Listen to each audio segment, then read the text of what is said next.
താഴേക്കുള്ള കോണിപ്പടികൾ മെല്ലെ ഇറങ്ങി ചെല്ലുന്തോറും അയാൾക്ക് ഇരുട്ടനുഭവപ്പെടാൻ തുടങ്ങി. കയ്യിൽ കരുതിയിരുന്ന മെഴുകുതിരി കത്തിച്ചു. ആ ഇരുട്ടറയിൽ ആളനക്കം ഉള്ളതായി അനുഭവപ്പെട്ടില്ല. അയാൾ തൻ്റെ ഊഹം ശരിയാകും വിധത്തിൽ ഓരോ മുക്കും മൂലയും അരിച്ചു പെറുക്കുകയാണ്. അതാ അങ്ങു മൂലയിൽ ഒരാളനക്കം.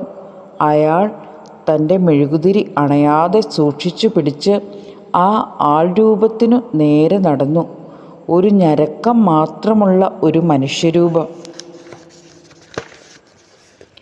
കറുപ്പുസ്വാമി അരികിൽ ചെന്ന് ഒരു പഞ്ഞിക്കെട്ട് തട്ടും മാതിരി ആ രൂപത്തിനൊരു തട്ട് തട്ടി. ഞരക്കത്തിൻ്റെ ശബ്ദം കൂടുതലായി. പതിയെ രൂപം എണീറ്റിരുന്നു. നീണ്ട താടിയുടെയും മുടിയുടെയും ഇടയിലെ ഉയർന്ന നാസിക, തടിച്ച പുരികം, ശങ്കരൻ്റെ ക്ഷീണിത രൂപം. പഴയ ശങ്കരൻ്റെ ശരീരത്തിൻ്റെ മൂന്നിലൊരംശം മാത്രമേ ബാക്കിയുള്ളൂ. കറുപ്പുസ്വാമി കൈവശം കരുതിയിരുന്ന ഭക്ഷണപ്പൊതി മുന്നിലേക്കിട്ടുകൊടുത്തു. അന്നു മിച്ചം വന്ന ഇഡലിയുടെ കുറച്ചു ഭാഗമായിരുന്നു അത്. ശങ്കരൻ അത് ആർത്തിയോടെ കഴിച്ചു. അതിനുശേഷം എഴുന്നേൽക്കാനൊരു ശ്രമം നടത്തി.